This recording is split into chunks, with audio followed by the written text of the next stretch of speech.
32 साल हो गए ने ये पानी दे विच सन ते 32 सालां बाद ये पहली बार मैं आया हूँ पिछले अपना 3 दिन पहले, लेकिन मैंने पक्के दिल से दाता हजूर के हवाले से मैंने कहा अगर आप जो बुजुर्ग हैं अल्लाह की हस्ती हैं तो मुझे ख्वाब में आप ज़ियारत करवाएं। माशाल्लाह मुझे ख्वाब में ज़ियारत हुई है। हाँ जी, बाबा बूटे साईं की। अस्सलाम वालेकुम नाज़रीन, उर्दू पॉइंट के साथ मैं हूँ आपका होस्ट राव नौशाद। नाज़रीन इस वक्त हम मौजूद है दरियाए रावी के किनारे।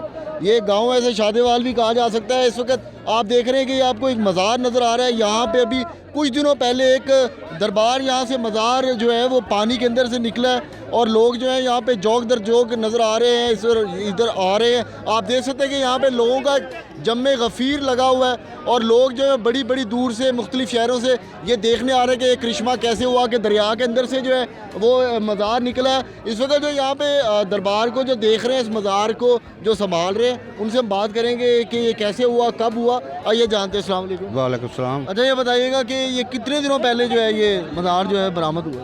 ये हो गया 15-20 दिन 20-25 दिन हो गए ठीक है। ते 32 साल हो गए ने अच्छा ये पानी दे विच सन अच्छा ते 32 सालां बाद ये आए अच्छा 32 ਸਾਲ ਪਾਣੀ ਚ ਰਹੇ ਨੇ। ਹਾਂਜੀ। ਠੀਕ ਤੇ ਹੈ। 32 ਸਾਲਾਂ ਬਾਅਦ ਤੇ ਨਿਕਲੇ। ਤੁਸੀਂ 32 ਸਾਲ ਪਹਿਲੇ ਆ ਵੇਖਿਆ ਸੀ? ਹਾਂਜੀ, ਇੱਥੇ ਸਾਡੇ ਵੱਡੇ ਵਡੇਰੇ ਇੱਥੇ ਗੱਦੀ ਮਸ਼ੀਨ ਸੀ। ਅੱਛਾ ਠੀਕ। ਅੱਛਾ ਬਜ਼ੁਰਗੋ ਰੇ ਆ ਜਾਓ ਫਿਰ।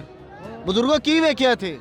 ਇੱਥੇ ਭਾਜੀ ਦਰਬਾਰ ਹੁੰਦਾ ਤਾਂ ਅਸੀਂ ਮੇਲਾ ਦੇਖਦੇ ਰਹੇ ਹਾਂ। ਅੱਛਾ। ਇਹ ਜਦ ਬੜਾ ਦਰਿਆ ਆਇਆ ਨਾ ਹੜ, ਬੜਾ ਹੜ ਆਇਆ ਨਾ, ਹਾਂਜੀ ਹਾਂਜੀ। ਉਸਨੇ ਮੈਂ ਜਦੋਂ ਸਲਾਬ ਆਇਆ ਸੀ ਉਸ ਟਾਈਮ ਮੈਂ ਥੱਲੇ ਚਲਾ ਗਿਆ ਸੀ। ਜੋ ਵੀ ਹੋਇਆ ਪਾਣੀ ਨੇ ਜੇ ਸਲਾਬ ਆਇਆ ਸੀ ਨਾ ਹਾਂਜੀ। ਉਸ ਤੋਂ ਪਹਿਲੇ ਪਾਣੀ ਆ ਗਿਆ ਸੀ। ਪਾਣੀ ਆ ਗਿਆ। ਇੱਥੇ ਪਿੰਡ ਵਸਦਾ ਹੁੰਦਾ ਸੀ। ਠੀਕ ਹੈ। ਤੇ ਇਸ ਜਗ੍ਹਾ ਇਸ ਜਗ੍ਹਾ ਤੇ ਪਿੰਡ ਵਸਦਾ ਹੁੰਦਾ ਸੀ। ਉਹ ਲੋਕ ਛੱਡ ਕੇ ਨਸ ਗਏ ਤੇ ਉਹ ਨਸ ਗਏ ਤੇ ਲੋਕ ਸਹੀ ਹੈ। ਮਕਾਨ ਰਹਿ ਗਏ ਤੇ ਉੱਪਰ ਪਾਣੀ ਨੇ ਢਾਏ ਆ, ਕੁਛ ਰਹਿ ਗਿਆ, ਬਾਕੀ ਫਿਰ ਲੋਕ ਦੁਨੀਆ ਕੱਲੀ ਕੱਲੀ ਹੋ ਗਈ ਏ। ਅੱਛਾ ਉਸ ਪਾਣੀ ਨਾਲ ਦੁਨੀਆ ਕੱਲੀ ਕੱਲੀ ਹੋ ਗਈ, ਆਪਣੀ ਜਾਨ ਬਚਾਈ। ਤੇ ਬਾਬਾ ਜੀ ਹੁਣ ਵਾਪਸ ਨਿਕਲ ਆਇਆ ਕੀ ਦੇਖ? ਬਾਬਾ ਜੀ ਇਹ ਅੱਲਾ ਦੀ ਬਰਕਤ ਹੈ, ਅੱਲਾ ਦੀ ਰਹਿਮਤ ਹੈ, ਬਜ਼ੁਰਗ ਹੈ। ਸਹੀ ਹੈ। ਆ ਗਈ ਸਮਝ? ਇਹਦਾ ਨਾਮ ਬੂਟਾ ਹੈ, ठीक है। ਇਹਦਾ ਨਾਮ ਬੂਟਾ ਹੈ। ठीक है। ਆਹੋ हाँ जी, यहाँ पे जो है रौनक ही लगी है सारी हैं, बड़ी बड़ी दूर से लोग आ रहे हैं। कैसा लग रहा है? ਇਹ ਜਦੋਂ ਅਸੀਂ ਇੱਥੇ ਆਏ ਆ ਨਾ ਟਰਾਲੀਆਂ ਇੱਥੋਂ ਭਰਦੇ ਹੁੰਦੇ ਸੀ ਅਸੀਂ ਪੰਦੀ ਲੱਗੀ ਹੈ। मैं वेख्या बाहर मशीना भी पईयां ने, वो कढ़ रहे ने हैं। ਤੇ ਸਾਨੂੰ ਇਹ ਨਜ਼ਰ ਆਇਆ ਸੀ। ठीक है। ਇਹ ਉੱਤੇ ਬੂਚੇ ਬਾਚੇ ਉੱਗੇ ਹੁਣ ਪਾਣੀ ਚੱਲਦਾ ਹੀ ਆ, ਸਾਈਡ ਤੇ ਪਾਣੀ 'ਚ ਵੀ ਚੱਲਦਾ ਸੀ। ठीक है। ਤੇ ਅਸੀਂ ਆਏ ਪਾਣੀ ਲੰਘ ਕੇ ਫਿਰ ਆਏ ਆ, ਉੱਤੋਂ ਹਟੋਏ ਨੇ, ਫਿਰ ਆਹ ਬੰਨ ਬੱਧਾ ਤੇ ਲੈਂਟਰ ਉੱਤੇ ਡਿੱਗਾ ਸੀ, ਲੈਂਟਰ ਉੱਤੋਂ ਲਾਇਆ ਤੇ ਥੱਲੋਂ ਬਾਬੇ ਹੋਰੇ ਢੇਰੀ ਨਿਕਲੇ। ਤੇ ਹੁਣ ਜਿਹੜਾ ਲੋਕੀ ਨੇ ਆ ਰਹੇ ਨੇ, ਕੋਈ ਇੰਤਜ਼ਾਮ ਕੋਈ ਬਿਹਤਰ ਕਰਨ ਦੀ ਕੋਸ਼ਿਸ਼ ਕੀਤੀ ਹੈ? ਹਾਂਜੀ ਹਾਂਜੀ ਕਰਾਂਗੇ ਇਨਸ਼ਾਅੱਲਾ ਤਾਲਾ। ਬੰਨ ਬੱਧਾ ਅਸਾਂ ਠੀਕ ਹੈ। ਤੇ ਹੁਣ ਅਸੀਂ ਉੱਚਾ ਕਰਾਂਗੇ ਇਹਨੂੰ, ਠੀਕ ਹੈ। ਥੱਲੇ ਨੀਆਂ ਭਰ ਕੇ ਨਾ ਅਸੀਂ ਉੱਚਾ ਲੈ ਜਾਵਾਂਗੇ। ਠੀਕ ਹੈ। ਤੇ ਲੋਕਾਂ ਵਾਸਤੇ ਕੋਈ ਲੈਟਰੀਨਾ ਵਗੈਰਾ ਸਾਰਾ ਕੁਝ? सब कुछ ही बनेगा, सब कुछ ही बनेगा। ठीक है। इंशाल्लाह ताला। ਤੇ ਬਾਬਾ ਬੂਟੇ ਸ਼ਾਹ ਨੇ? हाँ जी बाबा बूटे शाह। ਅੱਛਾ ਸਹੀ ਹੈ। ਤੇ ਹੁਣ ਹਕੂਮਤ ਨੇ ਕੋਈ ਰਾਬਤਾ ਕੀਤਾ? बड़े आए ने। ਇਹ ਜਗ੍ਹਾ ਕਿਹਦੀ ਹੈ? ये जगह ਇਹਦੀ ਬਾਬੇ ਦੀ ਹੈ। ਅੱਛਾ ਬਾਬੇ ਦੀ ਜਗ੍ਹਾ? ਹਾਂਜੀ। ਅੱਛਾ ਗਰੁੱਪ ਆ ਕੇ ਹੋਣਗੇ ਉਹ 300-400 ਘਰ ਸੀ ਇੱਥੇ, ਅੱਛਾ ਕਬਰਸਤਾਨ ਸੀ ਇੱਥੇ। ਠੀਕ ਹੈ। अच्छा वो पानी ਅਸੀਂ ਵੇਖਿਆ ਉੱਥੇ ਪਾਣੀ ਹੈਗਾ, ਉਹ ਤੇ ਵਿਖਾਓ ਜ਼ਰਾ, ਉਹਦੇ ਬਾਰੇ बड़ा सुने हैं। चलो नाज़रीन, हम आपको जो है वो एक जगह दिखाते हैं। यहाँ पे पानी जो है वो लोग पी रहे हैं। लोगों का ये कहना कि उस पानी से जो है लोगों को जो है इधर से लोग ये कहते हैं कि पानी जो है वो शिफा याब जो है वो लोगों को करता है। आइए आपको जो है वो जगह दिखाते हैं। ये है जी वो जगह, आप देख सकते हैं कि यहाँ पे आप ये देख रहे हैं कि लोग हैं। ਇਹ ਬਿਲਕੁਲ ਮੁਕੰਮਲ ਹੈਗਾ ਸੀ। ਠੀਕ ਹੈ। ਇਹ ਪੂਰੇ ਦਾ ਪੂਰਾ ਹੀ ਉੱਤੇ ਆ ਗਿਆ ਸੀ अच्छा ਤੇ ਅਸੀਂ ਇਹਨੂੰ ਕ੍ਰੇਨ ਨਾਲ ਬਾਹਰ ਕੱਢਣ ਲੱਗੇ ਹਾਂ, ਸਾਡੇ ਆ ਟੁੱਟ ਗਏ ਸਾਡੇ। अच्छा बाहर कटन लगे ਹਾਂਜੀ जी, टूट गए। ਹਾਂਜੀ तो यह पानी कितों आया? रावी का पानी है? ਥੱਲੇ ਹੀ ਆ ਰਿਹਾ। अच्छा थल्ले ही आ रहे हैं। अच्छा पानी पी रहे हो? जी, क्यों पी रहे हो? शिफा के लिए। हैं? शिफा के क्या हुआ आपको?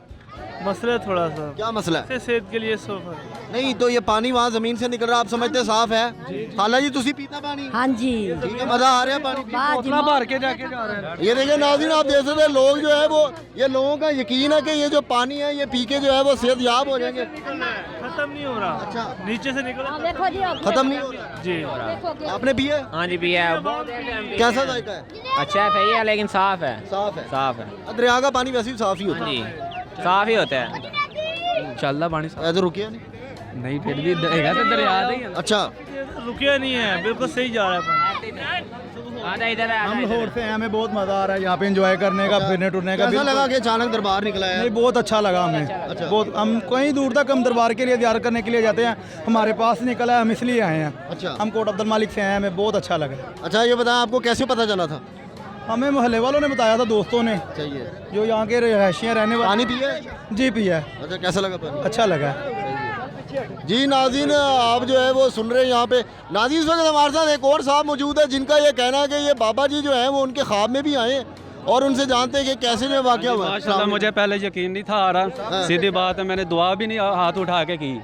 पहली बार मैं आया हूँ पिछले अपना 3 दिन पहले, लेकिन मैंने पक्के दिल से दाता हजूर के हवाले से मैंने कहा अगर आप जो बुजुर्ग हैं, अल्लाह की हस्ती हैं, तो मुझे ख्वाब में आप ज़ियारत करवाएं।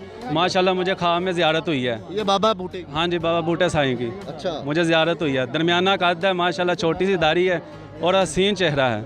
अच्छा जी नाज़रीन, आपने सुना कि यहाँ पे जो साहब मौजूद है उनका कहना है कि बाबा जी की मरीद हूँ। ठीक है। और मुझे पक्का यकीन है, जब भी मांगा है मुझे मिला है। सही है। किसी चीज़ की कमी नहीं मुझे मिली, हर चीज़ मुझे मिली है। जी नाज़रीन, ज़ियारत की है। जी नाज़रीन, इस आपने देखा कि इस दरबार पे मौजूद जो लोग हैं, जो ज़ायरीन हैं, वो मुख्तलिफ जो है वो अकीदे रखते हैं। कुछ को ये कहना है कि इस पानी से उनको शिफा मिलती है, कोई और लोगों के लिए बड़ी हैरत अंगेज़ बात है कि दरिया के नीचे से ये दरबार जो है वो निकला है। लोग अपने मुख्तलिफ अकायद के हवाले से यहाँ आ रहे हैं, दुआएं भी मांग रहे हैं। और यहाँ पे आप देख सकते हैं कि जंगल का जो है मंगल यहाँ पे लगा हुआ है। और पीछे आप देख सकते हैं, अगर आपको हम जाते जाते दिखा दें, देखिए पीछे जो है ये दरिया है, ये दरिया रावी जो है ये इसका आपको नज़र आ रहा है। तो नाज़रीन, अब तक के लिए उर्दू पॉइंट से राव नौशाद को इजाज़त दीजिए। अल्लाह ने के बाद।